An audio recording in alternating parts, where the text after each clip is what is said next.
looks good.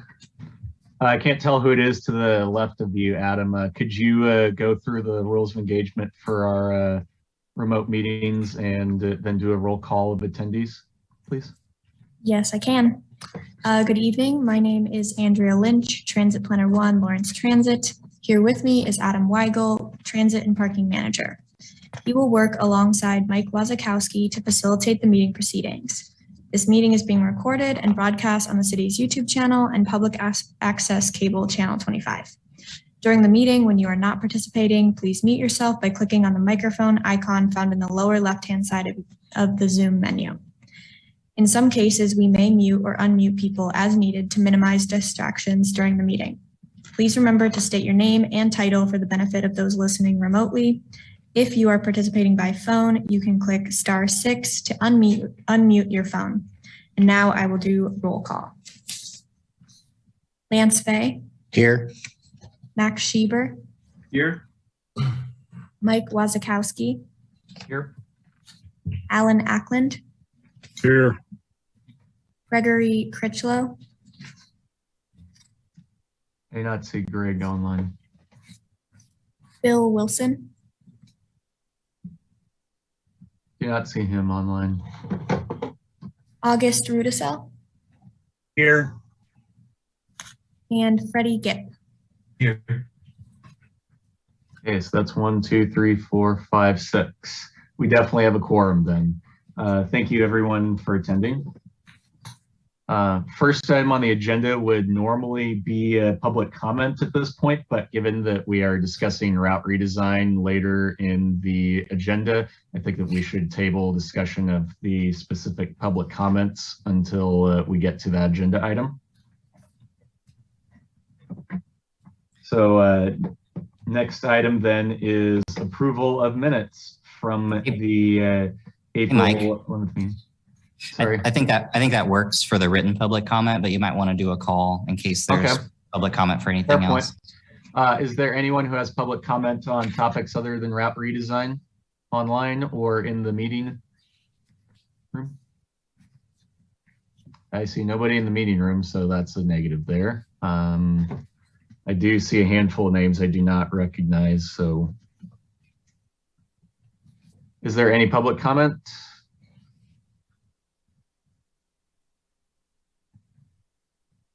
Okay, approval of minutes then. I hope that everyone who is online from PTAC has had an opportunity to review the minutes. So as always, I will provide everyone 3 opportunities to provide comments, updates, amendments to the minutes. So first call. Does anyone have any amendments to offer to the proposed minutes from our April meeting?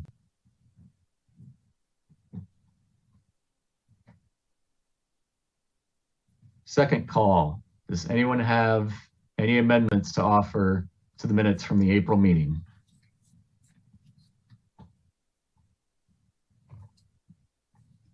Last call.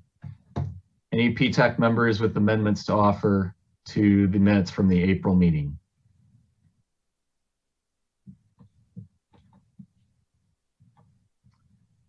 Hearing none, I deem them approved by unanimous consent.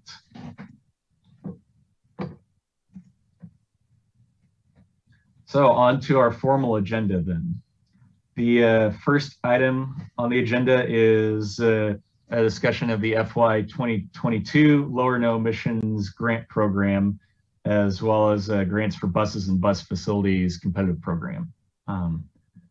So Adam, I believe you wanted to discuss what we're going to be applying for. Yes, Adam Weigel, Transit and Parking Manager. So this is our annual application opportunity to apply to the federal government for more electric vehicles and charging infrastructure. We have been successful the last 2 years in winning this grant, 5 buses in 2020, 2 in 2021. And in this application are seeking 4 total buses. 2 of them would be 40-foot buses from a different manufacturer to try out some different technology. a manufacturer that has the highest range battery bus right now on the market, which is Proterra. And then the other two vehicles would be what's called cutaways. So the shorter vehicles that you see out, in some cases on fixed routes and in some cases for T-lifts. There is a company making purpose-built electric cutaways that are also low floor, meaning they have a ramp that folds out just like the big buses do, as opposed to stairs at the front. So there's a couple of unique benefits to that, and we're looking to continue to try some of this new electric technology. If awarded these funds, we'd be up to 11 buses total, and our pilot area, if you will, for phasing in electric buses can handle up to 12 vehicles. So we're getting close to maxing that out, which means in future years, we will need to take advantage of the Zero Emission Transition Plan funds that we were awarded from the state to plan out, what happens beyond 12 buses. How do we get to 20 buses, 50 buses, all the implications that would come with.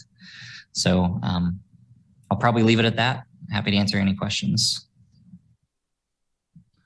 First, I'll offer it up to members of the public. Does anyone have any comments, questions, concerns? Those of you who are not at PTAC and on the line.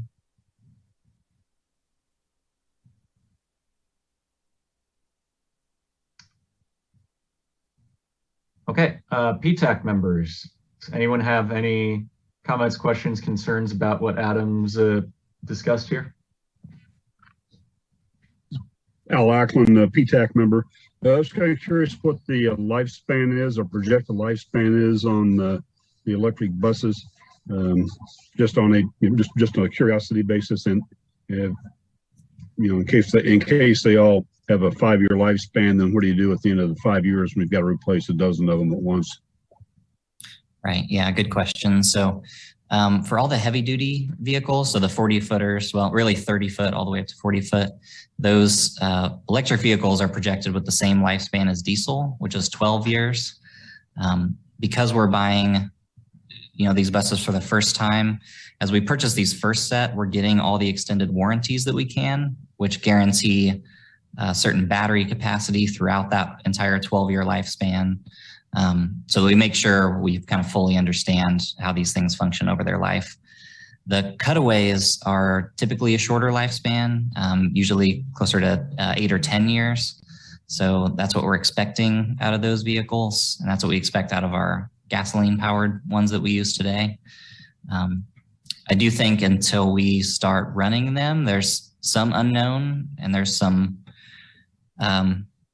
hopefulness, I suppose, with fewer mechanical moving parts in the engine compartment, which is usually where a lot of our big issues that result in diesel and gas buses dying. We hope that electric can help us avoid some of that. Of course, the unknown is then battery capacity. So we're trying to guard against that through warranty, but we expect to see the same useful life as we do out of diesel and gas that we have today. I will advise, from my perspective as an electric vehicle person, most electric vehicles that I've seen, admittedly not buses, but most electric vehicles tend to see a decent drop in range within the first handful of months of operation, just because you're breaking in the battery from like 100% to 95%. After that point, the lifespan tends to drop almost not at all. Even Teslas that have been on the road now for 10 years don't see more than like another 10% of capacity decline in that time span. It's pretty unlikely, I think, that you would see the batteries completely fail. But I'm glad that we have the extended warranties anyway, because you never know what can happen. Al Ackland, PTAC member. The cost of the extended warranties, is that also part of the program, or is that something that comes out of the local budget?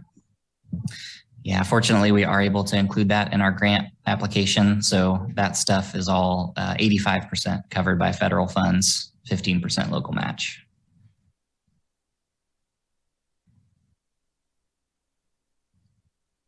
Thank you for your questions, Alan. Do you have anything else?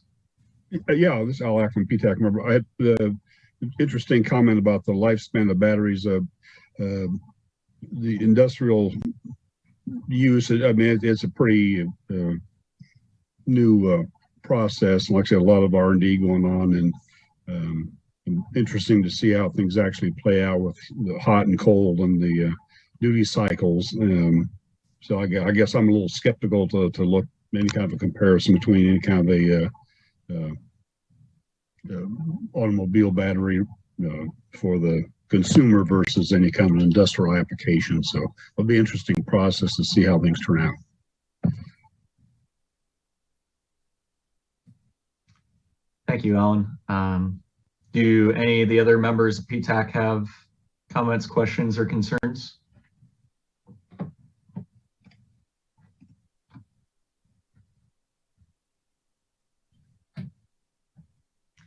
Okay, then at this time, if anyone is interested, we would entertain a motion to write a letter of support for this grant at this time. I don't think I should be doing that since I will be writing it. Lance Fave, PTAC Vice Chair, I will make a motion that we write a letter of support. Thank you, Lance. Is there a member of PTAC who'd like to offer a second? Second that, Freddie J, PTAC member. Thank you, Freddie. One last call. Is there any discussion before we hold a vote on this motion? Mike, this is August Ruda. So I have something to talk to you about the letter, just a question in general. Is that next, or is this all part of the whole process in voting? Yeah, so after we take this vote, and assuming that it's approved, then I would draft up a letter and give it to the city staff, and they would include it with the submission packet that's due. I can't remember the exact date you mentioned to me, Adam, sometime late in May. Yeah, it's due end of May. I'm wondering, August, were you seeking maybe changes to language or additional language? Well, I'm referring to the attached letter on the agenda. Is that the one that we're going to be submitting?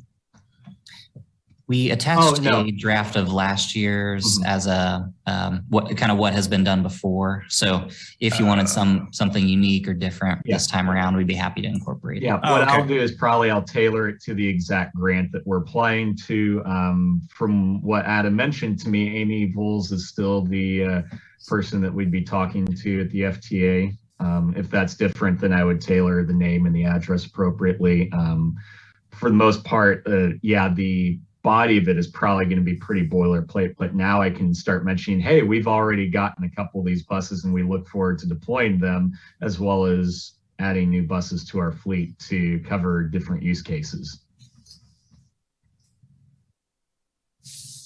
If anyone wants to look at the draft once I'm done with it, I'd be happy to circulate it. It's just going to be, we can't formally discuss it because it's, we'd have to discuss it in an open meeting.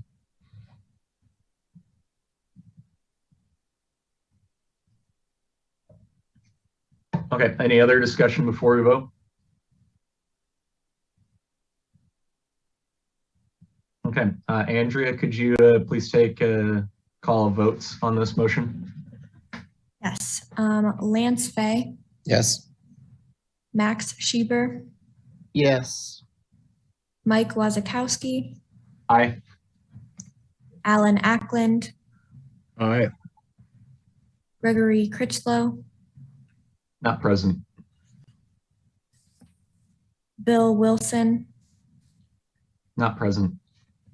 August Rudisell, Yes. and Freddie Gipp. Yes. That's a unanimous vote. Thank you, everyone. I'll get that draft written up and Adam over to you probably middle of next week is what I'm thinking. And again, if any PTAC members want to see what I'm drafting, I'd be happy to send you a copy. We just cannot necessarily discuss it formally until we get into another meeting. Well, then, this is August Russell. Then I just have a general question. Where did the information on last year's letter come from stating that we were the best? I'm trying to remember how it's worded. Sorry. So that we're the best writer platform in the state? Admittedly, what I'm using is some kind of old figures, but what I did was I had a statistical assessment that I looked at comparing various cities and ridership per capita, and Lawrence has consistently had the highest ridership per capita of any city bus system in the state. Okay. I don't have the exact numbers, but it's a federal set of figures that they assemble every year. Thanks, Mike. You're welcome. Next item on the agenda is a presentation from KU's Self-Engineering Leadership Fellows on building benches for our bus stops. So I'm not sure who's going to be presenting. I see a couple of KU School of Engineering people online, so I assume you're the people. Hello, Gowrie and Corey. Is there anyone else who will be chatting with us today? Yeah, I think that Paige Salas is actually going to be presenting for us. Okay, hi, Paige. Hi. So Adam Weigel, Transit and Parking Manager. I don't know if we want to, Felice, did you want to, or I'm happy to provide just a 30-second overview of how, a reminder of how we met the folks over at Self and got the thing started? Sure, Felice over in Transit Plan 2. We met Gowrie at an outreach event and began our partnership with the Self School that way. We've been working together for about 2 semesters with some really, really talented group of students, Paige being one of those. So I'm really excited to have them present and tell you what we've been working on for the past 2 semesters for our DIY bus bench project.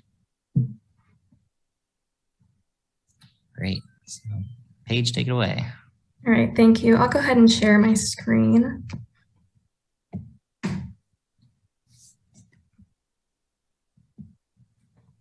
All right, can you all see that okay? Yes. Okay, thank you. Hi, as Felice mentioned, my name is Paige. I'm a Self Fellow at KU, and I'm here on behalf of the Lawrence Transit Bus Bench Project. So I'd like to start my presentation with a quick introduction to the Self program. So this is a program through the School of Engineering made possible and in honor of Madison, Al, and Lias Self. Here are some of the skills that we focus on, and the overall mission of Self is to develop passionate engineers and computer science students who are goal-oriented with business and visionary skills to make an impact in engineering-related fields. Here are about 130 current Self Fellows, and our team consists of 5 second-year Self Fellows. Unfortunately, many of our team members couldn't be here because of finals, but a quick introduction, we have chemical, mechanical, civil, and architectural engineers on our team. At the beginning of our school year, we were given a number of projects to choose from around the community, and we each separately selected Lawrence Transit as our top partners. For our mechanicals on our team, this was a great opportunity to use software that they'd used in class in a real-life setting. For one of our members, they really enjoyed the building process, so again, this was a great opportunity. I know for Sabina and I, as civil and architectural engineers, we really enjoyed the design process, which we'll see a lot more later. But overall, all of our members agreed that the main reason we chose this project was because we all saw Lawrence Transit as a great community partner. From the very beginning, they were easy to work with, and we saw how passionate they were about actually completing and the success of this project. So here's our project purpose. It is to design a standard bus bench for the Lawrence community and for local community partners to recreate. Our top needs were safety, comfort, ease of construction, and standardization. Here are the deliverables that we completed throughout this past year. In the fall, we focused on mood boards, materials, and design presentations. And in the spring, we built our bench and created an instructional guide and video. Here's our project timeline. This is just to reiterate that we spent the entire first semester in the design process, and the second semester completely dedicated to building and testing our bench. So going back to that initial design, our first semester we spent, again, in its entirety in the iterative design process. Here's an example of one of our mood boards.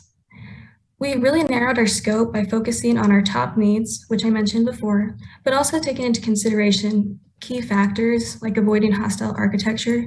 We really wanted to make sure this bench was something that everyone in the Lawrence community could use. Here was our budget. We had a $500 testing budget. we spent $342. Customer cost was something that we really wanted to take into consideration. We had a limit of 300, but we also really wanted to make sure that any community partner could build this. So our solution was to create 2 levels of benches, the first one coming in at 186 and the second one at about 225. So here were those 2 benches. The top right is our first level and our bottom right is our second level. So not only did these account for differences in budgets, but we also wanted to account for differences in skill levels. For those who are interested, here are some of the key products from our research that we've recommended. Basically, these are all just geared towards making sure the bench is as durable as possible.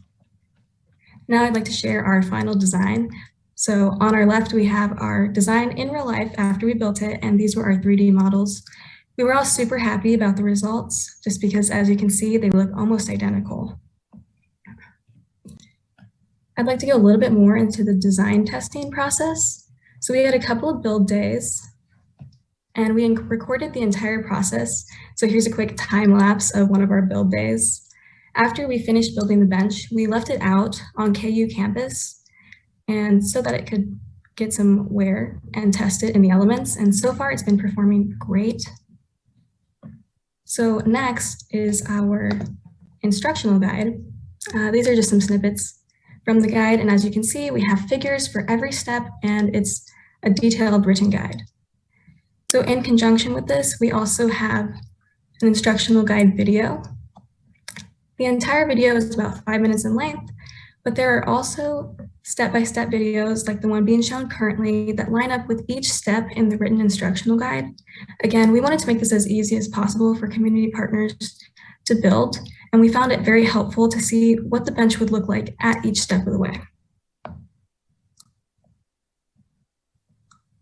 All right, for project closure, as we mentioned before, our final deliverables are almost complete. We have our instructional guide, our instructional video, and we have our actual bench. A very exciting part of our project closure is that there's potential for our bench that we built to be installed in our Lawrence community. We're looking at placing it potentially at stop 41, which is Naismith and 23rd. Also, Lawrence Transit staff will be building a web page that's going to host applications to build a bench and all of the instructional materials that we've created. On behalf of our team and the SELF program as a whole, I'd just like to thank you all for giving us the opportunity to work alongside Lawrence Transit to complete this amazing project for our community. Thank you. Thanks, Paige and team. First, any members of the public have any comments, questions, concerns for them? I see at least one name that I do not recognize. So. Okay, PTAC members, do you have any questions for the fellows?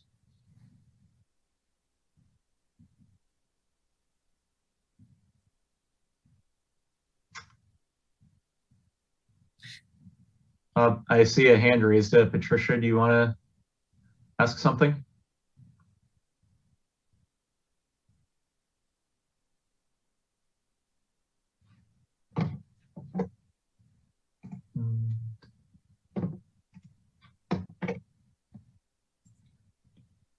Patricia, you want to ask something? You have the floor right now.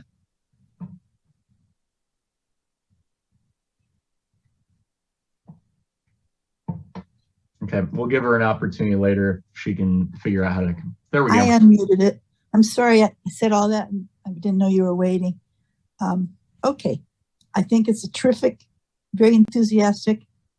It sounds like it was a great plan and a great execution and a really wonderful idea. I have one question about how they address this issue because I used to be a potter. And when you make a pot that's going to sit on something, you have to be concerned about how it would react if there were one little uneven bump or something like that. In other words, a little, like at the bottom of a bowl, that you have that piece that touches the table, that it not rock back and forth. And it seemed to me that the bottom of the benches, how did you, Paige, address that in terms of how they sit, because some places have uneven surfaces on the ground where they'll be sitting, or even or at an angle. And I just wondered how you've addressed that situation. Am I clear? Was that clear? Yeah, that makes perfect sense. That's a great question, by the way. I appreciate you asking. We spent a very long time in materials research. So even though Lawrence Transit will ultimately be the ones putting the bench into the place where it's supposed to go, we picked specific anchors. We added Trex footer to the bottom of our bench so that it can be more stable and more durable. So that way, for situations like that, we've done our part to create a good foundation. I think another important thing to point out is that we've designed this project in a way that it can continue to be modified even after our time on this project is over. So we've left enough information and such so that once we get to installing these benches, if we need to make slight modifications to correct anything, such as what you mentioned, that would be absolutely possible. Thank you. I think I could take that. Lisa Laverne, Transit Planner 2. I can also add that all the community partnership benches, a huge part of that will be installing them on ADA accessible concrete pads. So that is something that we're really focused on. Any new amenities or benches that we put in will all be completely ADA accessible. So I think that'll help with the even surfaces as well.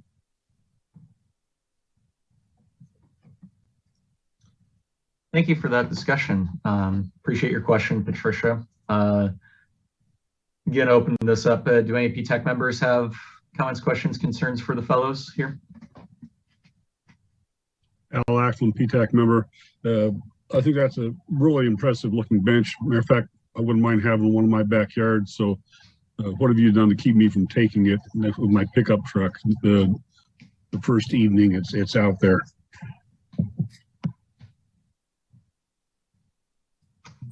Thanks, Alan. We'll do our best, Alan. I think we got pretty good anchor bolts at Parks and Rec. Folks are pretty good at that, so we'll do our best. This is Al Ackland, PTAC member. The resourcefulness of people that want things never ceases to amaze me. So I hope you've got a pretty good handle on that. I hope so too. I do have a question. You obviously prioritize cost as one of the things that you want to keep down. I'm curious, what about time management in terms of once you have all the equipment, how long do you think it'll take someone to build one of these benches? Yeah, it's a fantastic question. Actually, in our finalized instructional guide, we're including at the very beginning a time estimate for each bench. For us personally, we built the second bench, which will take significantly longer than the first bench, and it took us about a day to build. Okay, thank you. It's considerable effort, but I mean, I would figure that if someone's going to go through the effort to build one, they might be willing to build more than one and would probably get better at it over time. This is August Russo, PTAC member. Is that time frame, is that with raw materials, like from scratch, or is that pre-measured and cut materials and all just the exact bolts and washers you need? Yeah, so we did this with raw materials while filming. Like we did our entire time, so that it would be a little bit over what an actual customer would be using. Thank you. Yeah, I'm satisfied with that. Any other PTAC members, comments, questions, concerns before we continue with our agenda? Before we let the self team go, I just want to thank you all, since you're all on the screen, so much for all the work, and really excited about how this turned out. It was a long road from A to Z, and you guys did a fantastic job. I know Felice had a great time working with you. Thank you. Great, thanks for presentation and for all your work to help support Lawrence Transit.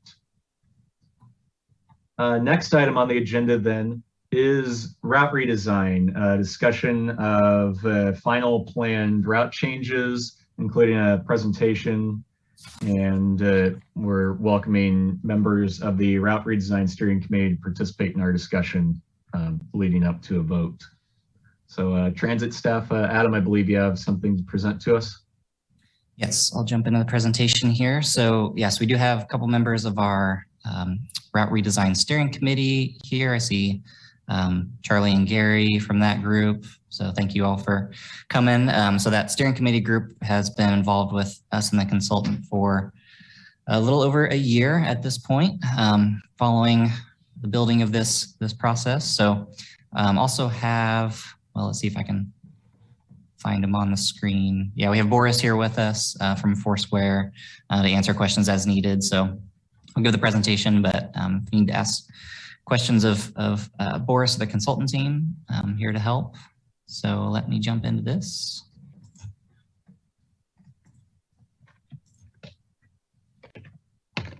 Okay, presentation up for everybody? I see it. Okay, so big picture wise, to reiterate, we are looking at route redesign being implemented in 2 phases. So this is aligned with the construction and opening of the new transit facility at Bob Billings and Crestline. So we'll talk through some changes that are proposed or planned for August of this year, which is limited to routes that will not be realigned to touch the transit center site. And then we'll look at changes in January that are dependent on that transit facility being ready for operations. A lot of the first routes that we'll look at are KU owned operated routes. So there is, they've already been presented to the KU Transit Commission, who makes some of those ultimate decisions on changes. And saw some communication today, Margareta can correct me if I'm wrong, but I believe everything that we'll look at here was approved or recommended forward with no additional changes from them. That is correct. Okay, great, thank you. So this first slide, I wanted to make clear in August what wasn't changing. So have a list of routes that will remain the same in August as they exist today. And then list of the routes that will change. January, list of changes, and a couple of additions, things that don't exist today.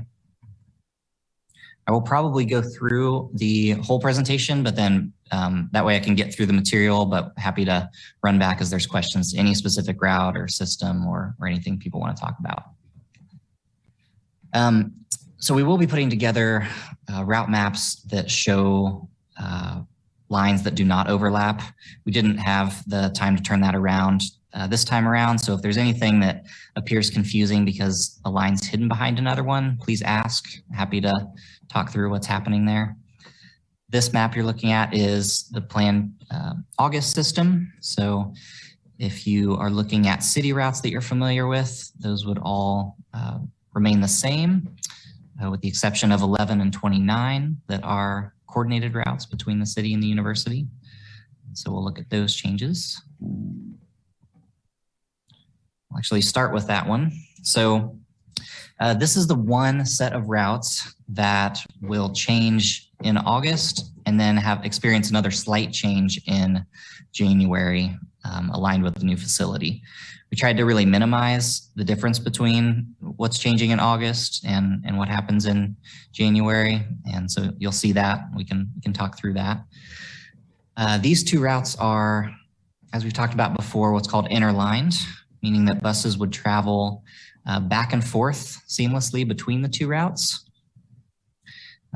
Significant changes here are some streamlining of Route 11. It now gets to campus, but would not continue on to downtown, and has cleaned up some of a lot of its northbound trip, especially took quite a while with all the twists and turns, and that's gotten a little cleaner. So in general, Route 11 is headed from South Iowa up to campus. Those buses turn into Route 29 buses that head along Bob Billings out towards apartments on the southwest area of town. So that happens back and forth, and there will be enough buses assigned to these routes to achieve the schedule that you see here as well, which is 30 minutes for much of its main ridership time that we see, 6 to 8, Monday through Friday, both during and not during semester, and then some bigger time splits when it comes to late night service or Saturdays and holidays.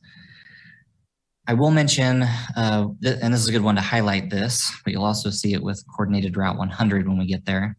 There was an attempt to what I call maybe smooth out service throughout the year.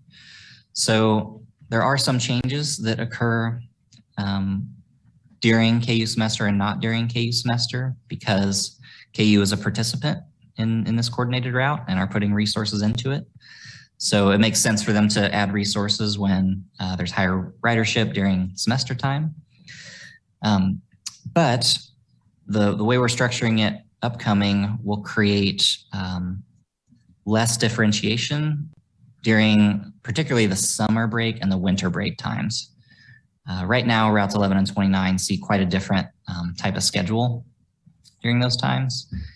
And our proposal moving forward is, as you see in the yellow and blue, Monday through Friday, for that to remain more consistent through the year. So people not necessarily going to KU, but using these routes would not experience kind of more major frequency changes, schedule changes throughout the year. I wanted to spend a little bit of time on that because that'll come back up as we talk about other coordinated routes.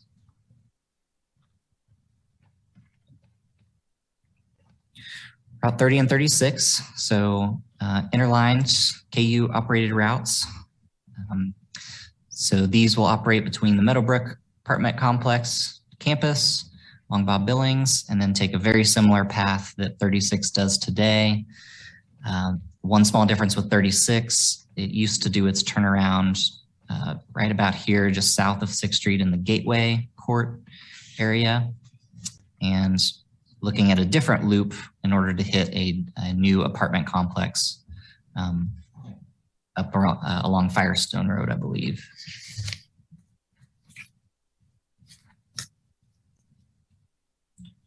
Route 3438, a couple of other KU routes. These also propose for an interline, buses traveling back and forth between them. Route 38 has gone as far as 25th and Melrose for a while. Big change to that is extending it down also to the reserve, which is an important extension with some of the changes to Route 11. 11 will no longer jog over to pick up the reserve. So it was important to have a route connecting the reserve directly to KU, which is a big ridership connection. 34 doing much the quite similar as it does today. 36 does pick up this tiny piece that 34 no longer hits.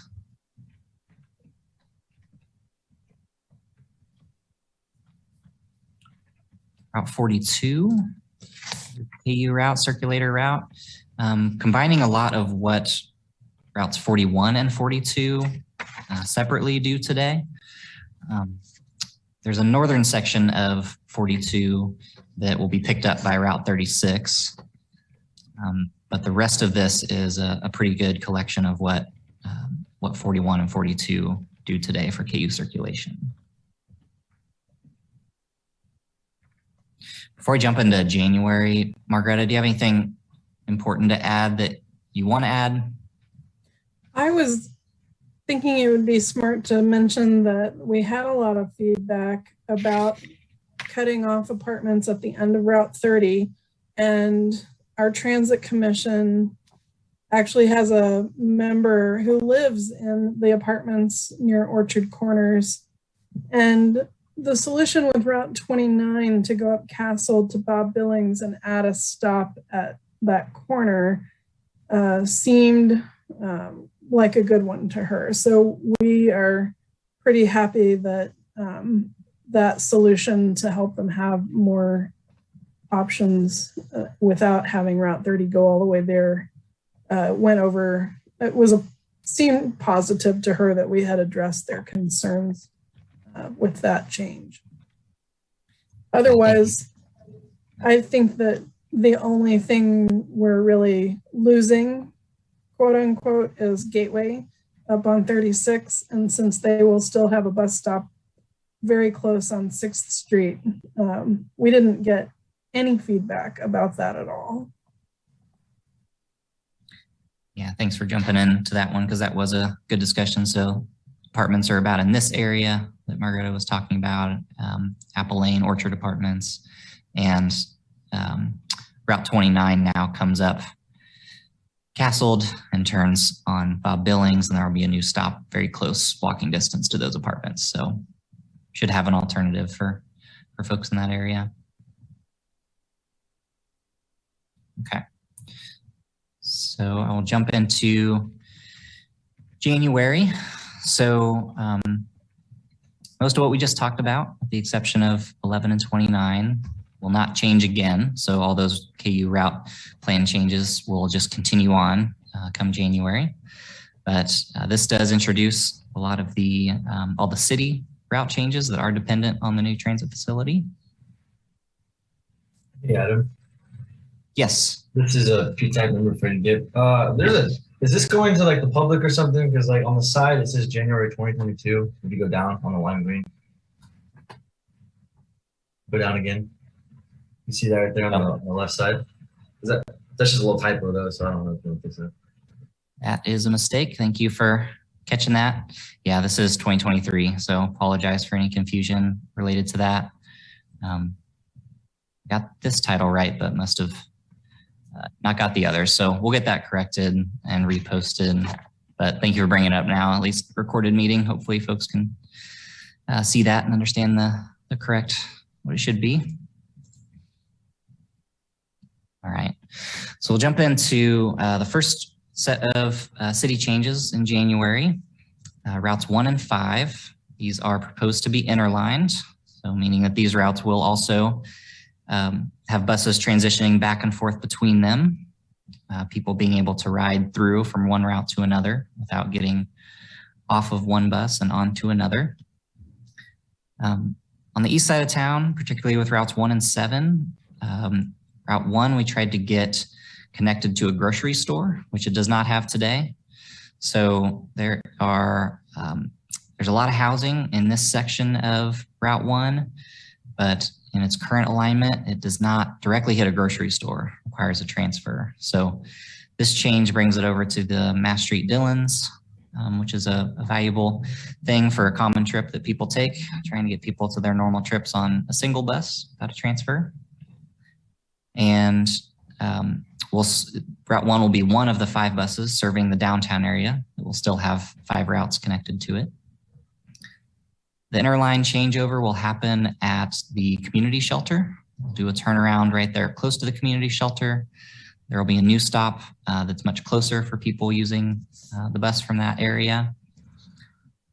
And then Route 5 will travel through the East Hills business area, along 23rd Street, dipping into Haskell. Number of apartments that we're aiming to hit off of 24th, Ettingham, Melrose, 25th. And then connecting via Castled into the transfer facility. One of the things that I'll call out that you'll notice in some of these routes is we have direct connections to both our 2 major industrial park areas, East Hills Business Park, and then also the North Industrial area up north of Hallmark. We have direct connections to both of those areas from both downtown and the hub. And so in this case, you see the connection to East Hills directly, 1 bus from both downtown and the hub. You'll see similar things as we move into the next routes. I might also call out some schedule changes that will be relatively consistent across the city routes based on when we see our ridership. We have a lot of very low, less than 5 riders an hour or 5 riders a trip in the midday between around 9 and 3, and then on either ends of our service, the early morning and the later evening. So there is a targeted approach to ridership on a lot of the city routes to keep 30-minute service during those peak times in the morning and afternoon, with less frequent during other times. And what that does, since we're, we need to do any cost neutral changes that we're making, is it helps us buy, if you will, some new and different services. Things like Sunday service that you will see, things like Route 27 through Haskell and other areas operating year-round instead of just semester times. A frequent Route 100 that connects the downtown hub with the Bob Billings hub.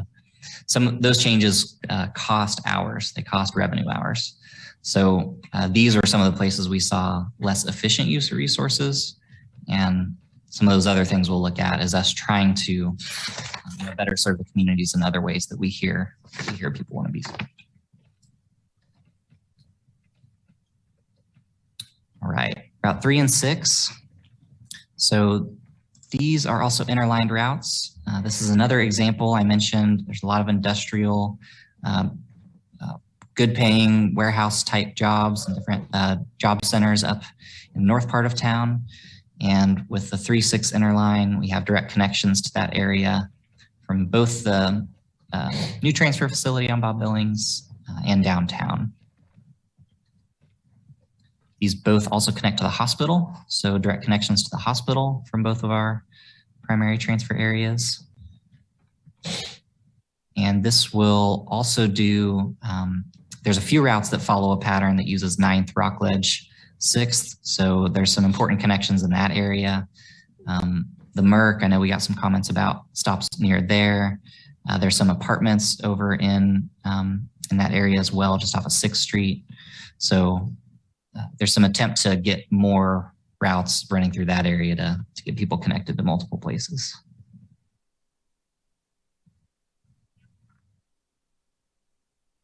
Okay. Route 4. This is essentially a combination of existing Route 4 and Route 6. So operates through North Lawrence, through the downtown transfer area, along the 9th Street corridor. By the Merc, it does that Rockledge jog up to 6th Street, and then hits most of what Route 6 does today. We did make some tweaks out on the west side of this route based on public feedback. Heard a number of commenters at, there's some apartment complexes and a Dillon's out on 6th Street that would be missed if we operated in both directions on Overland. So we did make a change to operate back on eastbound, a slightly different route, so we could still hit those bus stops that are close to those apartments in Dillon's. Also made some changes out near Rock Chalk to more directly serve the sports pavilion on the outbound trip before heading back. August, I see you jumping in there. I was just going to ask, the last meeting for the route redesign, I believe Patricia Sinclair and Lance had questions for Boris about the 9th and Iowa area, as far as where riders would have to disembark the bus and have to, whether they would cross Iowa or 9th Street to get to the Merc.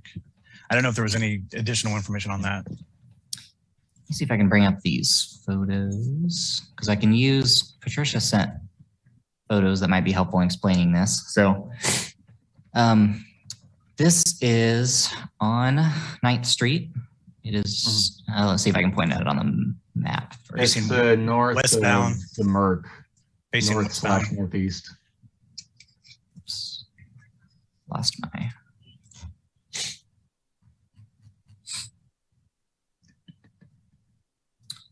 So we are headed, we are facing westbound here, but this stop is an eastbound bus that would be coming back towards Iowa. We've got the Merc off to your left and behind you a bit. So this stop will remain being served. It's closed right now because of some construction happening in the area. This is actually a stop that's on our next set to improve with a bench and ADA accessible pad there. I think there's a question about, could it be moved closer, maybe across this driveway or closer to the Merc? There are some real challenges in that area to moving it any closer that we are unlikely to be able to accommodate. But that would be both stops by the Merc would not require crossing Iowa to get there. Buses headed westbound would drop off here. You would need to use this light to cross safely at the crosswalk. But this one, in both cases, you're west of Iowa. You're getting picked up and dropped off at the Merc. This stop is one that we just improved through street construction, just with ADA accessibility, but we relocated this one slightly and put it here. We built a new sidewalk. We added ADA accessibility right there. So, 30 feet closer to the crosswalk, the intersection. Okay, thank you.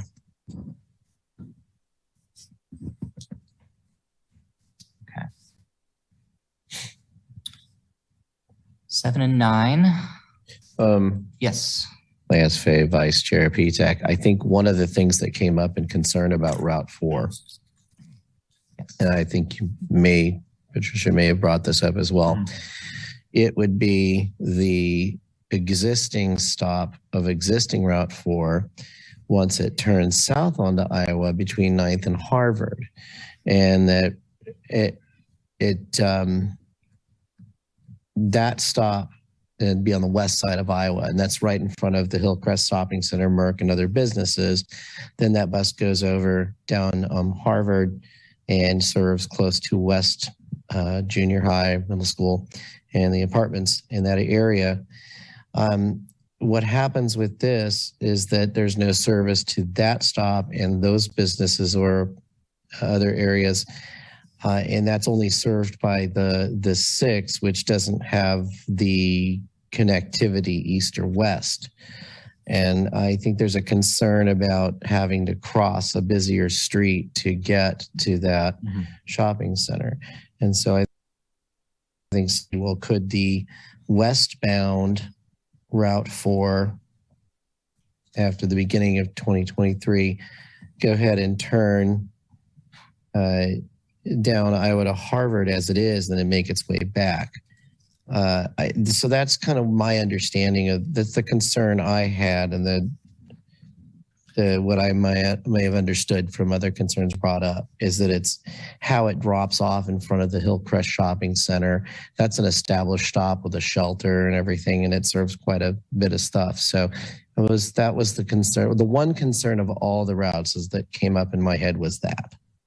Gotcha. Yeah, and I agree. That's what I remember reading from Patricia's emails. It's basic, like you're saying, it's the stop that you would have to use if you are coming westbound would be across the street from 9th Street. And in order to get to the Hillcrest Shopping Center from there, you'd have to go east to 9th and Iowa and wait for a light and then cross there. And compared to what it is right now, that's a considerable change in behavior that we're asking people to do with this routing. Yeah, so that helps me understand a little better. And I think so that what that would look like would be a left turn here. Which it does now is the left. Probably have to go to Crestline, then make that left and that left.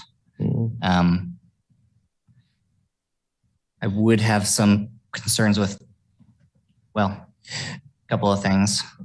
To clarify, Adam, I think that, sorry, Lance Fay, Vice Chair, I think to clarify what I was kind of looking at and what I recommended in comments was that this might be one of those routes where westbound, it would take the left and go down to Harvard and then either Crestline or whatever up to 6th. But on the eastbound coming back, it could stay on its current path. And I think that would provide usage of that stop on the west side of Iowa and then still serve everything else that it's currently set up to serve. That's what I was kind of looking at as a possible recommendation on that. I think, we break our own rules all the time. So I'll say this and then immediately kind of break my own rule, but we try to avoid stuff like this, right? Eastbound doing something different than westbound because people riding to and from, just having to use different stops or walk to make that happen. I would be concerned on the complexity of this route and how long it is. There is additional time to that. And then I know we heard particularly specifically from the Sunset Hills neighborhood to not operate on this part of Crestline. Near the school over there was a concern for that neighborhood and traffic. So there'd be a few challenges, I think, that kind of immediately jumped to mind. I don't know if any others have thoughts. Boris, did you have anything as you kind of hear that discussion? Sorry, I was muted. Yeah, I think you hit the nail on the head that you have these rules and then it's tempting to break them to try to, appease one or two concerns. But the reality is what happens is you provide service that you run the risk of having two corridors served, but neither of them served well. And then you kind of alienate people in both corridors and you don't necessarily have the intended ridership benefit of splitting the route. So whereas if you stick to one corridor and serve it well, people that aren't on that corridor may have to make, a bit of a walk. But splitting a route between the eastbound and westbound direction typically does not result in any stronger ridership. If anything, it creates two groups of people that are sort of inconvenienced rather than just one. I'm curious about the Overland and 6th split as well, because that's another case where you run the risk of, let's say, somebody that does get off on Overland, if they're heading westbound, then in the eastbound direction, they have a long walk to get to 6th. So, I think that maybe this is more of a question than a suggestion, but why not just choose one of those corridors and stick to it rather than splitting it by direction? Yeah, I mean, from our perspective, it was trying to get to, there are there's more housing being built along Overland, particularly senior housing. But we do continue to hear about the Still and Stop, and there's Rohan Ridge Apartments down here. So it's just it's a challenging area where there are two corridors close to each other. They're not very long, right? It's really only between Folks and Wakarusa. So it's trying where we can to get people the stops that are close to them and trying not to overly complicate ourselves with bidirectional service getting pulled apart. Right. Excuse me, can I make a quick comment? Because I did have my hand up and people just I welcome Patricia to have the floor now. Thank you. I'm sorry, people seem to be just jumping in. And before you leave that issue of 9th and Iowa, it's a very dangerous intersection. I have been almost killed multiple times. People make right-hand turns without looking to see who is waiting to cross or crossing. They just turn their head left to watch. And even though the city has put in all this money into redoing that intersection for a variety of reasons, it does not make it a safe intersection for pedestrians. What you'll have is people cutting across 9th Street. And I don't think there's such a thing as a rule that you just want to say, oh, let's just go with this, that, the other thing, because there's some rule that you're not wanting to follow or wanting to follow. So I just, having put in a little bit of time on this, I didn't intend to speak on it, but I'm just saying, I think that's in also some respect to that shopping center. It's not a huge shopping center, but they have a lot of different things. There's last time I checked, there was an ethnic barber shop there, which is probably pretty unusual, not a lot around town, and bowling alley and so forth and so on. Lots of different small businesses primarily. So I'm just saying that it might take some work to figure out. It might take some time off of your schedule that you can't make up because you've got all this stuff happening at the far end of the road. But I am sticking up for the fact that I think that we have an established bus stop, and it's a shame with the shelter. It's a shame to lose it, and wind up with a lot less convenient. Getting off on 9th Street or on 9th Street does not invite you into the shopping center. So I hope I've made a couple of points there. Thank you. Lance Fay, PTAC Vice Chair, I agree wholeheartedly with Patricia's concern about the pedestrian safety around the intersection of 9th and Iowa. That's one I've had to use frequently. If you were to stick with the current route as proposed, there would need to be some kind of mandated traffic calming device or stoplight or something put in to allow pedestrians to cross shortly west of Iowa, and some sort of way to encourage people to actually do that. You'd have to look at where you put stops where they're not already. So you do have some things to think about on this. If there's any route on this redesign map that I'm concerned about, this is it, and it's for that reason.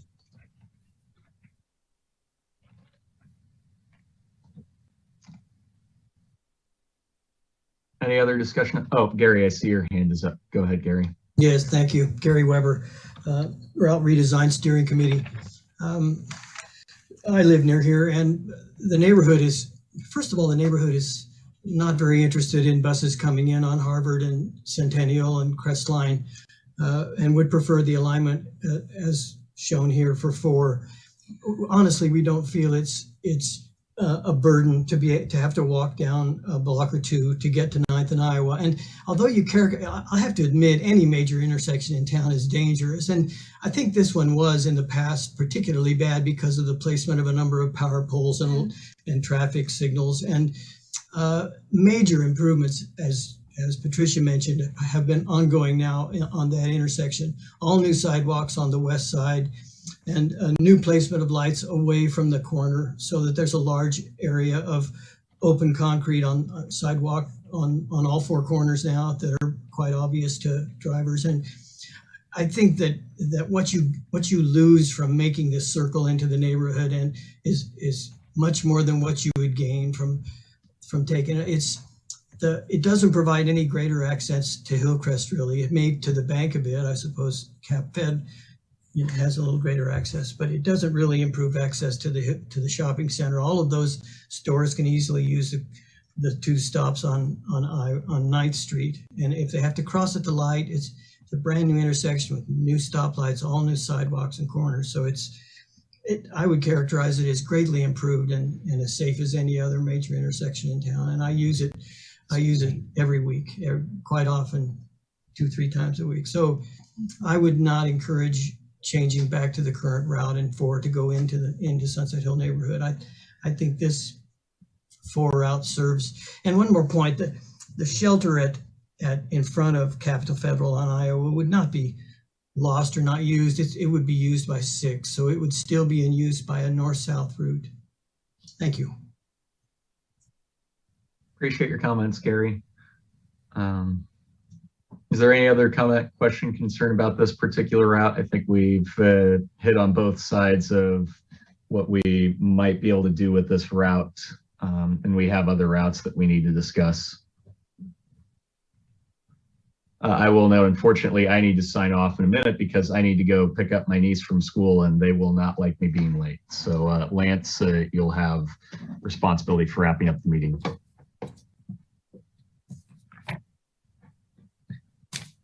All right, I'll go ahead and scroll down to the next. Route 7 and 9. These routes are proposed for Interline, so operate back and forth together. I had mentioned some changes on the east side of town to connect housing with grocery. Route 7 would be another example of that. Warehouse Arts District and along a stretch of Haskell is currently served by 1. It would now be served by 7, which connects the housing in that area directly to the Checkers, as well as the grocery that is in South Iowa. There was also heard a lot from folks in the Holcomb Park neighborhood about direct connection to Billy Mills Middle School, as well as LHS. And providing this interline, it is 2 routes, but it's buses operating seamlessly back and forth. So get on one bus near Holcomb Park, and that bus transitions from Route 9 to 7, but takes you straight to those 2 schools that we heard from parents and families about. So those are a couple of things to note on here, I'll note that Route 9 also is shortened. It in the past has gone up Wakarusa to 6th and Wakarusa. There has been pretty limited ridership in that area, in particular between Clinton Parkway and Bob Billings at the few stops there. So this is another attempt to streamline route some, try to put our resources where people are using the service. And as you'll see, Route 10 will still pick up that area of Wakarusa, Bob Billings and north of there.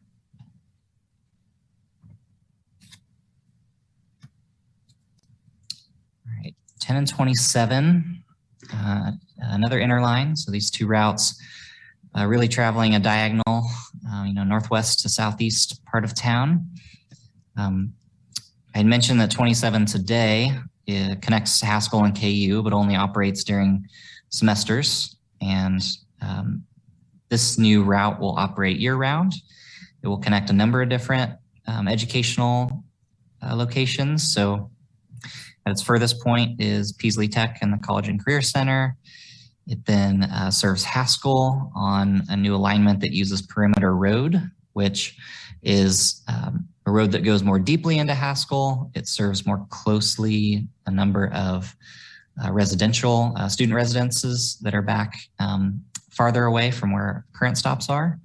So we're hopeful that that can encourage and be more useful for ridership for folks on Haskell's campus. This also connects to LHS, the university, and then the transfer facility. Connects with Route 10, which does some of what it does today, heading out on Bob Billings, up Wakarusa. One change is that it continues on Wakarusa, which then turns into Rock Chalk Drive, I believe. So this is a new corridor service for us. There are apartment complexes up here that we have heard from, in particular the Links. So not only the Overland corridor, but also the Wakarusa and Rock Chalk corridor. Both of those have a significant number of apartments on them. And this alignment helps serve that.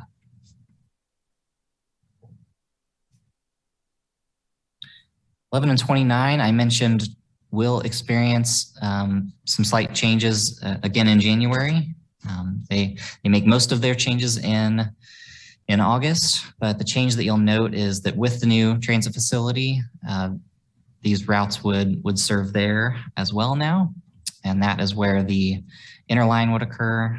The alignment through 11 and 29 otherwise is the same.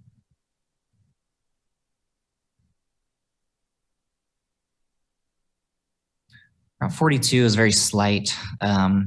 There's a lot of work being done down in this area by KU Endowment on some new development. And once that's in a little better, a little farther along progress, Route 42, instead of going around this loop, we'll use the roundabout to head back. So pretty minimal change compared to what August is. Did I get that right, Margareta? Anything else? That's correct. We will simply change it when the pattern of the construction changes. We originally proposed this to start in August, but then we learned that the part of the construction that will involve the road that has the roundabout will go through the fall semester. And so that's why this change will be slated for January. Thank you. Okay, Route 100, I mentioned as one of the new routes that doesn't exist today. So this picks up really a section of current Route 10, but operates at much more frequency. So the primary purpose of this route is to very frequently connect our major hubs of ridership, the new transit facility, which will have a number of routes transferring there, and downtown with campus in between. It also serves a piece of Apple Lane, the Orchards Apartments that we had talked about with Route 30 before. So looking at some of the higher frequency service we have in town, looking at 20-minute frequency for much of the time, 40-minute at some of the more off-peak, late night or Saturdays and holidays. I believe the last slide, and like I said, happy to go back to anything, is related to microtransit. So introducing Sunday service in the form of microtransit. So there will be on-demand vehicles that people can request either through an app or by calling a dispatcher and getting a ride. Be a shared ride service. So maybe riding with other people, maybe riding alone, depending on the requests that are coming in. But you essentially be able to get point to point anywhere within the city limits of Lawrence on Sundays. So we were fortunate to win some grant funds through the state that will help us pursue and help pay for the technology required for microtransit. So everything related to the app and the call-in system and all of that. So we're eager to get that going. With that, I will stop talking, see if there's other thoughts or questions. Happy to go back to anything. Had to see your hand raised. You want to jump in? Yeah, I have to get my notes out, Adam. But this is one of the ones I have to turn to my other page and get where I have to get the comments I wrote about this. This is where is this? Sorry, it just take me a second to get this here. Okay, I'm very upset about this, okay?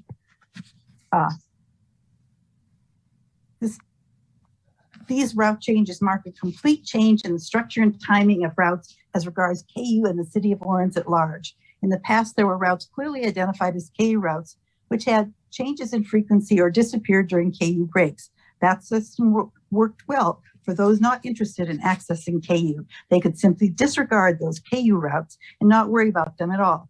Now the routes are structured so that the most frequent service is devoted to those wanting to access KU, and less frequent service is left for anyone else. How and why did this happen? This is discrimination, and that is giving KU a strong advantage in a transit system that is supposed to serve an entire city population. This is one specific example of a change in the proposed new route, Route 100. It was said to offer frequent and later service. It was said to specifically not be a KU bus route. As I looked over the schedule posted for today's meeting, I found something which I found shocking. For the KU fall and spring semesters, Monday through Friday, it runs 6 a.m. to 8 p.m. every 20 minutes and 8 p.m. to 10:30 every 40 minutes, okay? That's KU's fall and spring. For KU summer semester and breaks, it runs 6 a.m. to 8 p.m. and every 20 minutes. Note, the late night service, 8 p.m. to 10:30 p.m. has been eliminated. Okay, so if you, for those who want to keep track of when KU has their breaks and the entire summer semester, say goodbye to that late night stuff. On Saturdays and select holidays, it runs every 40 minutes from 6 a.m. to 8 p.m. Note, it runs less frequently and again eliminates the late night service. How is this not a KU bus route, or one that is clearly designed to meet the needs and schedules of KU? What will other riders do when they are not aware of KU's schedule of breaks and try to catch the bus? What about those who plan on the late night service and are left stranded? This is a disaster. Okay. I feel that this is discriminatory. I feel that it is not, there's not the inclusiveness and diversity and so forth being addressed in this kind of skewing the system towards KU. This is a city transit system that is incorporating KU, not the other way around. It appears we are at the other way around now. I personally find that really extremely distasteful, shocking. I'm appalled that this has happened. And a route that was touted all along as not being a KU route, but there it is. And I really do not believe this complies with the city's diversity and inclusiveness policies. I do not feel that it addresses the needs of people who couldn't participate in this because they don't. I have just an iPhone. I don't have a computer or printer anymore. It's hard to get this information. I tried for well over a month to get paper copies of these routes so I could schedule them, look at them ahead of time. I spent a lot of trouble just trying to do that without those paper copies. It's very difficult. Those people have needs as well. I'm very upset about this. Please tell me why this has turned into a KU route.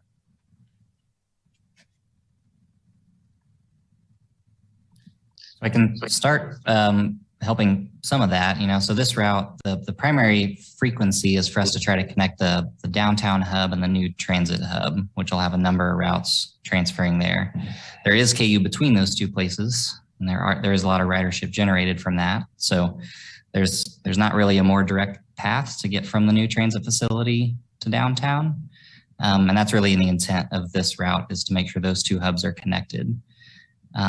As far as the late service, so 6 to 8 a.m. or 6 a.m. to 8 p.m. is really there because that aligns with the rest of city services. At 8 p.m. is when the Nightline service begins, which today is a dial-a-ride, but could very well, use similar app and phone technology that the microtransit would. So there wouldn't be a gap. After 8 p.m. it would just become a different service. Much like today, city does not run service beyond 8 p.m. I don't know if that helps get at some of those issues. No, I didn't.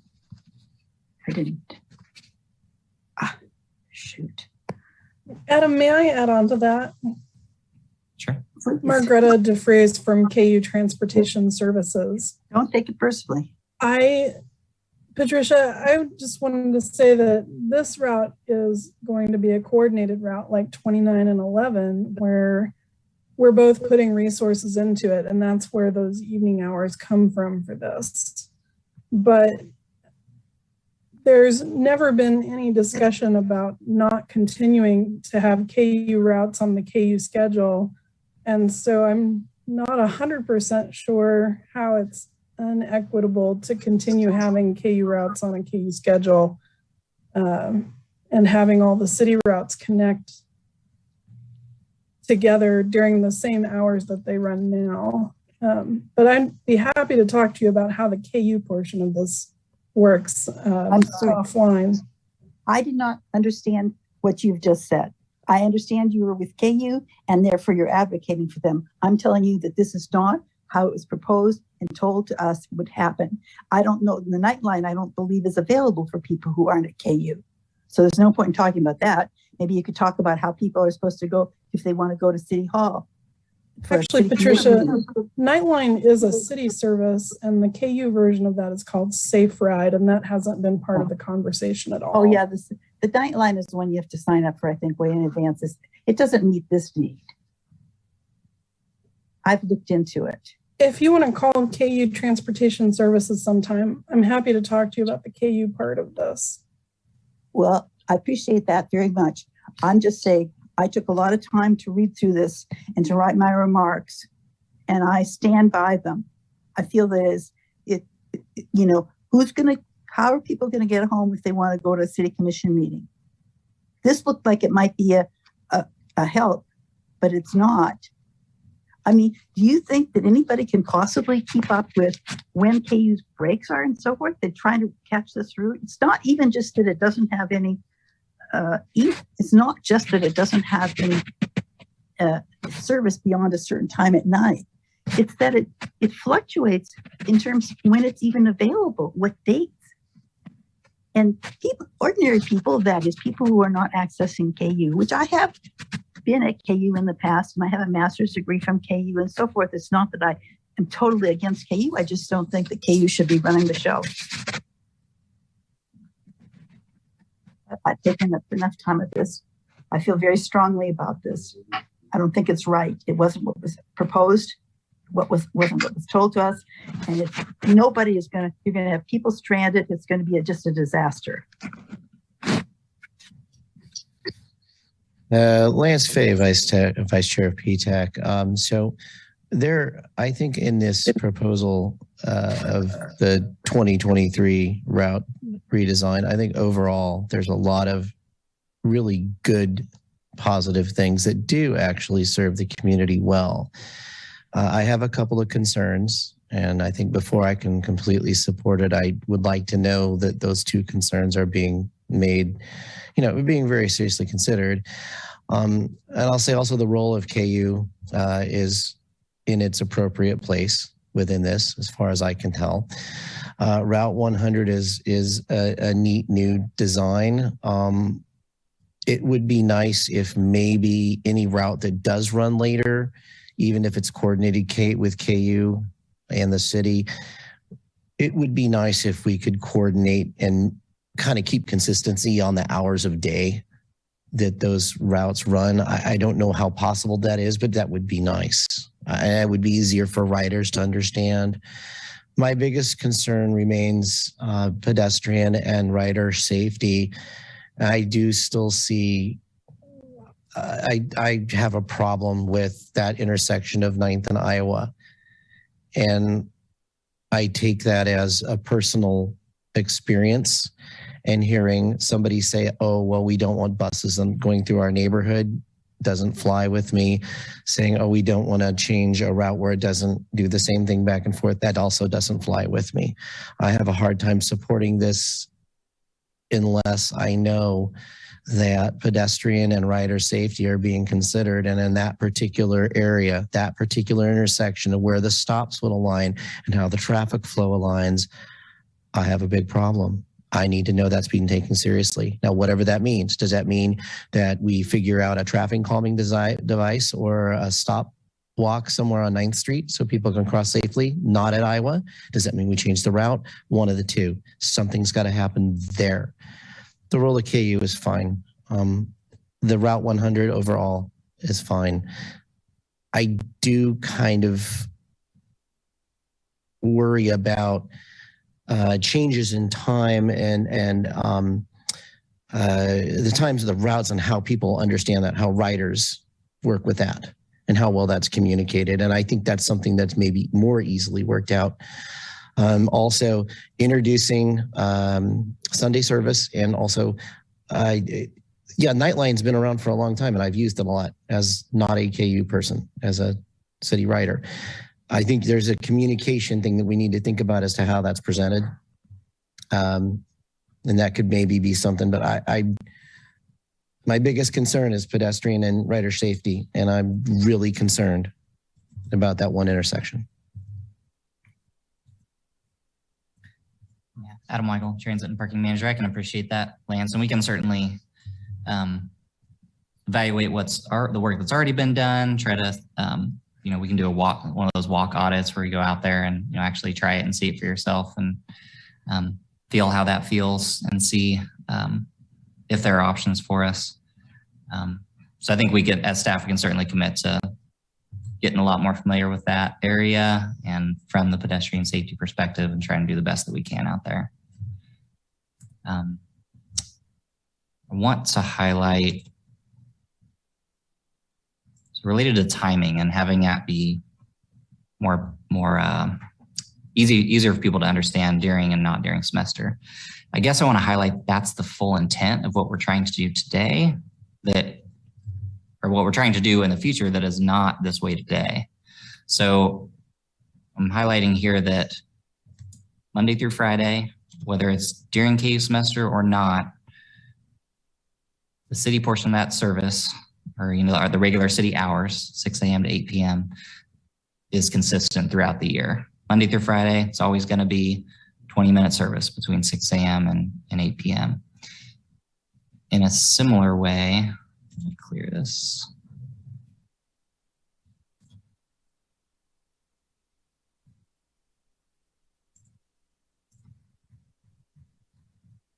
So in a similar way, 11 and 29 today have much bigger variation than we are planning to do in the future. A and B service, there's different frequencies that occur during yellow days and blue days, during semester and not during semester. And the intent with route redesign is to make that a consistent experience Monday through Friday across the entire year for people. So you see 6 a.m. to 8 p.m. 30-minute service. So I guess I wanted that clarified, and that that was a big focus, was trying to smooth that experience from the passenger perspective and let the city and KU on the back end figure out, who's resourcing during this time and who's resourcing during this time. We'll figure that out amongst ourselves as far as what buses and what money are included. But the passenger experience is that it's Monday through Friday, the entire year, you can expect 30-minute service on these two routes, whether you're in or out of semester. You know, the service that is late night, that is, you know, that's definitely KU resourced. It's important for them during that time of the year, during those semesters, to have those extra resources. So that's part of the cooperation on these coordinated routes. And, you know, our current approach to Saturdays is to resource it with the same services that we have Monday through Friday. And the reality is we just don't see the same ridership. So on Saturday service, pretty much across the board on the city side, you do see lower service there. It's us trying to match how we see people using the system and make sure we put resources in the right place. So all that to say is, I guess I just wanted to reiterate, we are trying to clean up some things that aren't as clean today moving forward, and just wanted that to be clear. But Adam, what you're saying is, and what I'm looking at, what I'm saying, there's one thing that has the frequency with which the buses run. Okay, I'll push that aside. There's another thing that has to do with what's available on Saturdays and holidays. I'll push that aside. But the fact is that when the bus actually runs, the days of the year in which the bus actually runs is dependent on KU when they're in school. That is unacceptable. That means that all during the summer semester and during the breaks, which occur all throughout the year without, you know, if you're not following KU, you're not keeping up with the breaks. That is a complete change from what we've had now. The KU routes that we had before all were self-sufficient, unto themselves. If you didn't want to use them, you just didn't pay any attention to them. Now we have this 100 that people have been excited about. And we find that you have to keep track of when KU is in session, which means none at all in the summer and anytime during a break or something.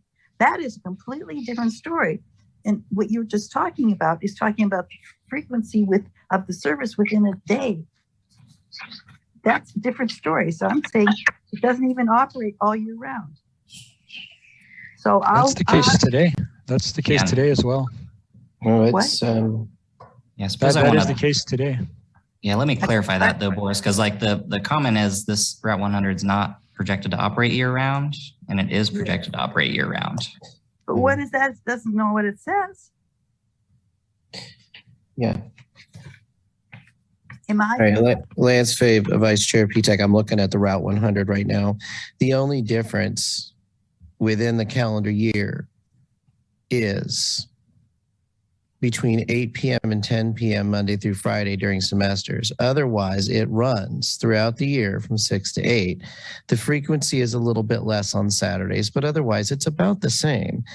And I would like, honestly, to see any of the coordinated routes that run between 8 and 10 to continue to do it when AKU is not in session, but that's just a suggestion.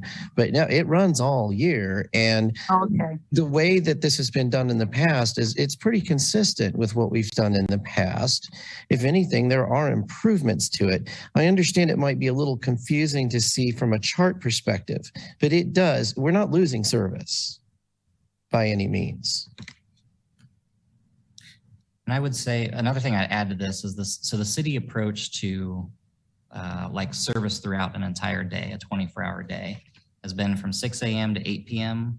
We are putting fixed route service on the street with Nightline operating on those off hours overnight from 8 p.m. to 6 a.m. the next day. You know, as Lance said, certainly maybe in the future, if we have additional resources to add fixed route service later in the evening, we could explore that. We could eliminate some Nightline service and instead do fixed route service.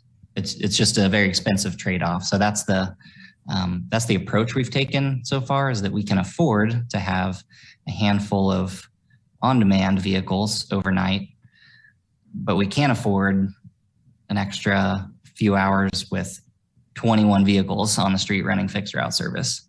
It's a very different model. So yeah, I mean, certainly if we discover new resources in the future and there's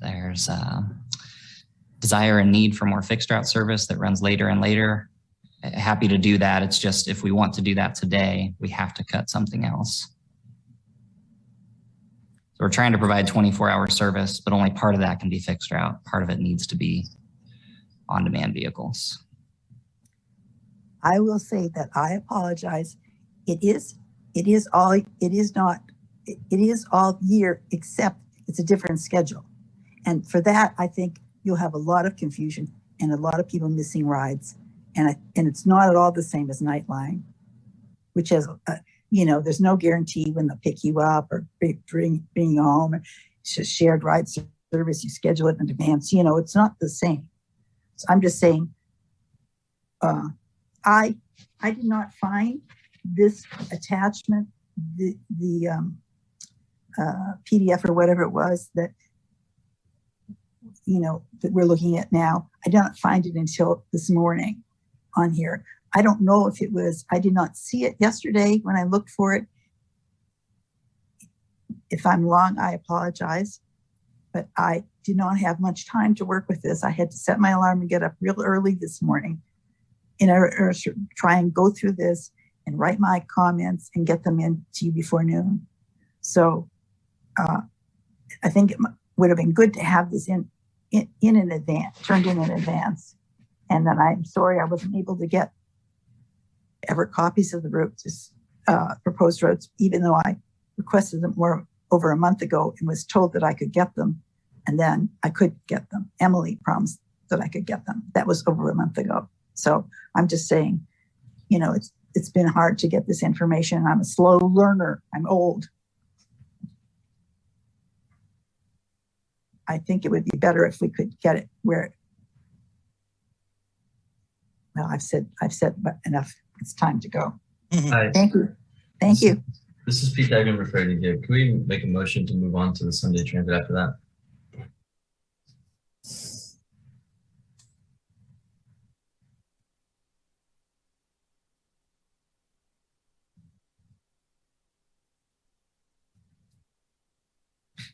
Sorry, Freddie, do you want to repeat that? I don't know if Lance, did you hear him? I just said this is a PTAC member Freddie Gibb here. After the comments concluded, can we just make a motion to move on to Sunday microtransit? Oh. With a follow-up, of course, on notes after this based on her comment, but can we just move on? Yeah, Freddie, did you have additional comments on the Sunday microtransit? No, I just was wondering when we can wrap this portion up.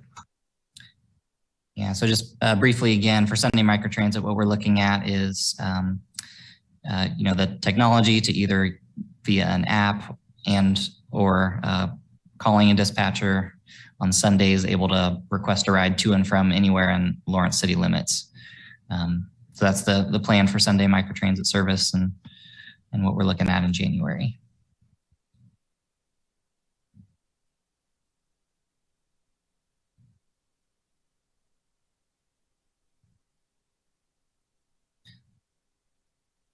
Lance, did you have any other? We don't need any sort of action on this today, right? We were seeking a recommendation from PTAC to present it as it is to city. We are in the phase where we need to start working towards ride guide production. Of course, we have a little more time for January, but we were seeking approval to move forward with the plan changes. I know you'd expressed some doubts. We can certainly look at some of those issues.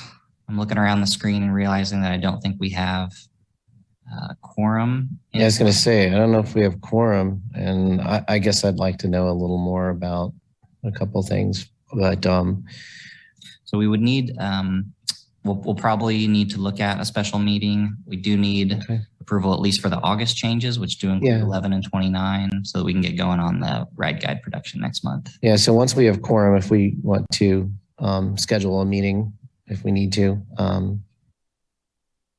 Unfortunately, if we don't have quorum, there's no point in calling for a motion. So. My apologies. It was just a motion to just move on from that particular discussion topic. Yeah.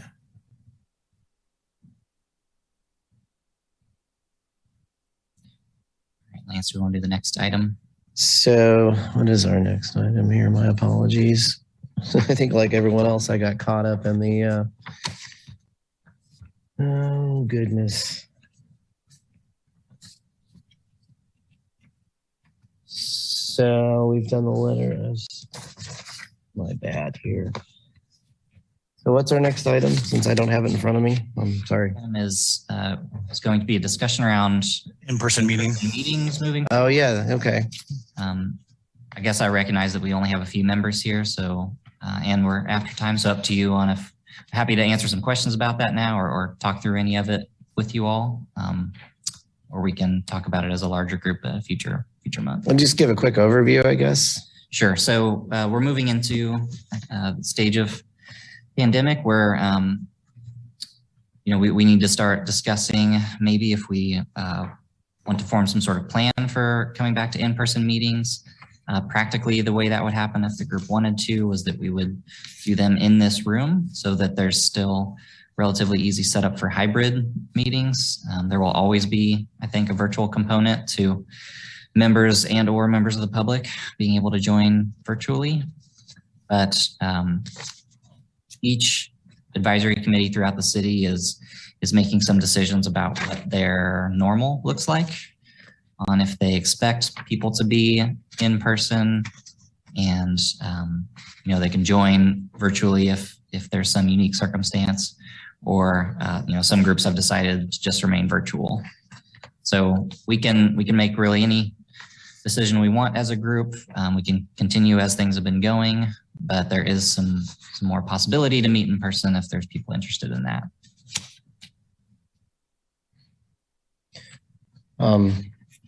So Lance Fay, Vice Chair at PTAC, on that, are we looking at making an expectation that people attend in person? Because my understanding is we were talking about just kind of making it hybrid and encouraging attendance in person. Is that the idea? Yeah, it really is about setting expectations for members of the public in particular. So, some people would like to make comments in the space that most of the members will be. So if most people are going to be virtual, some folks would rather just make their comments virtually and not come to an empty room here, a mostly empty room. But if most of the members are in person, members of the public might decide they'd rather speak face-to-face with people. So it is just about trying to set an expectation and completely understanding that, the positives of hybrid is that it's flexible. And if you need to be virtual someday, that's fine. It's just more about what's the consistent thing that we're doing as a group. And this is an action item, correct? It's one that we would certainly want majority of members to give us direction on. Okay. Do we need quorum to do an action, or can we just give a? We do not. Yeah, we're happy to take any feedback you have, but probably also want that from others in the group as well. So perhaps we can move this to the next meeting so we have members in quorum. Yeah, just happy to do so. To be respectful of all on it, I guess. Yeah, that makes sense to me. Okay.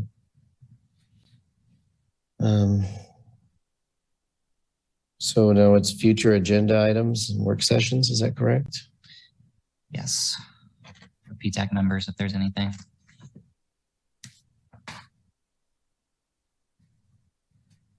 Something that I would like to bring up, because it seems, I'm hearing a lot of feedback, as I'm sure you are, regarding, change to routes and schedules and everything, and might be a good idea to clarify how we're going to communicate and prepare riders for the changes. I'm sure some thought's been given to that, but it wouldn't be a bad idea to visit in more in depth. Yes, I would agree with that. We have put some thought into it.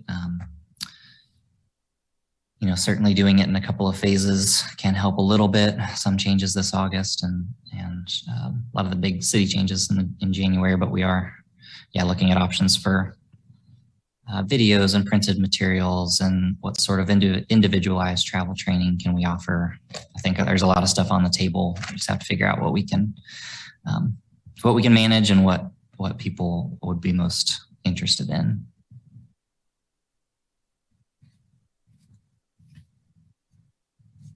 Any other future agenda items or things that members or anyone else would like to recommend?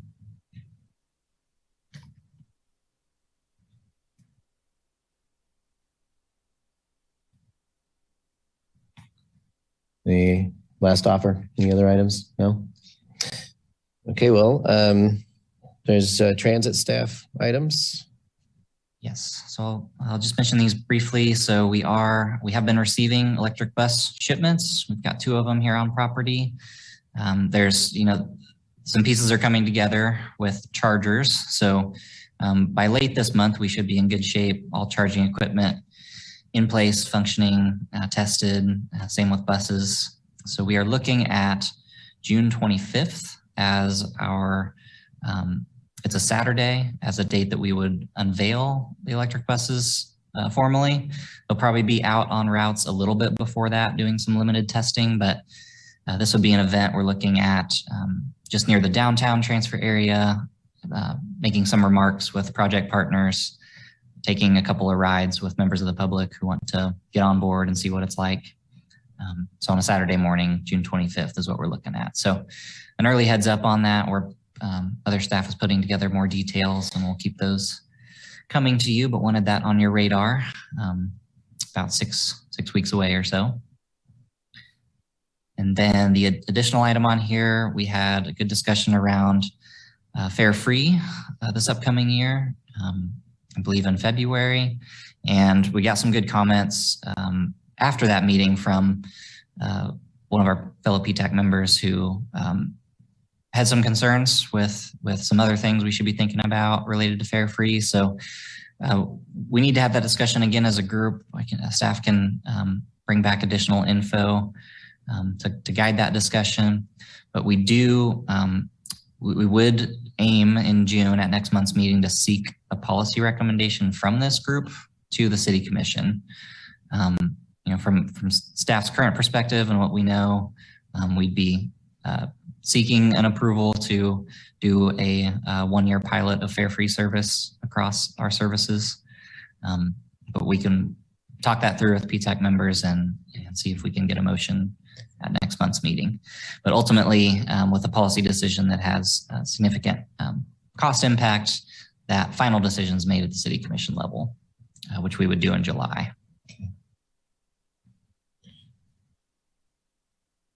That's all we got from our end. Adam, do you have any anything to share on how we're preparing, say, staff, maintenance staff, drivers, and everything for taking on, and infrastructure improvements for taking on electric buses, more electric buses? Is there anything you can share either now or maybe at the next meeting? Yeah, I can give a little bit now. Happy to talk about it again, but there's, since it's all new equipment, we have a lot of training ahead of us for all these different systems. Some of that is already started as we coordinate with the different vendors, Gillig being the bus manufacturer, ChargePoint being the charging infrastructure manufacturer. There will be different back-end systems that help us on the web be able to see performance related to chargers and related to bus performance. I know that First Transit and their regional group has been very involved in helping our maintenance staff get prepared for specialty equipment that we will need, certain things we'll need in the shop to work with electric buses. So there's a lot of different moving parts. This is a big month as we start actually receiving things, getting things installed. That really, for the next probably 8 or 10 or 12 weeks is when a lot of that training and learning is occurring. Okay. On the, I will say though, on the surface, that bus arrives to us, gets pulled off the truck. After a short amount of training, the actual operation of it is not dissimilar from our hybrids as far as the way the theoretical gas pedal acts. the resistance and things for regenerative braking.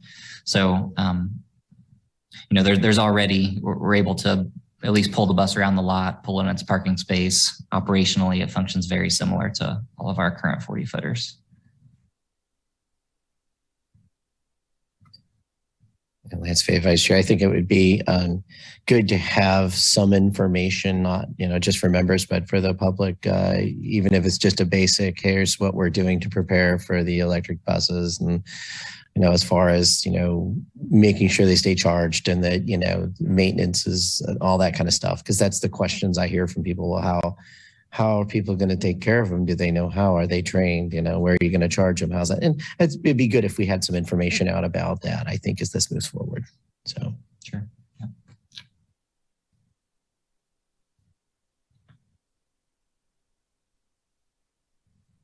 Any other questions on other items? Anybody?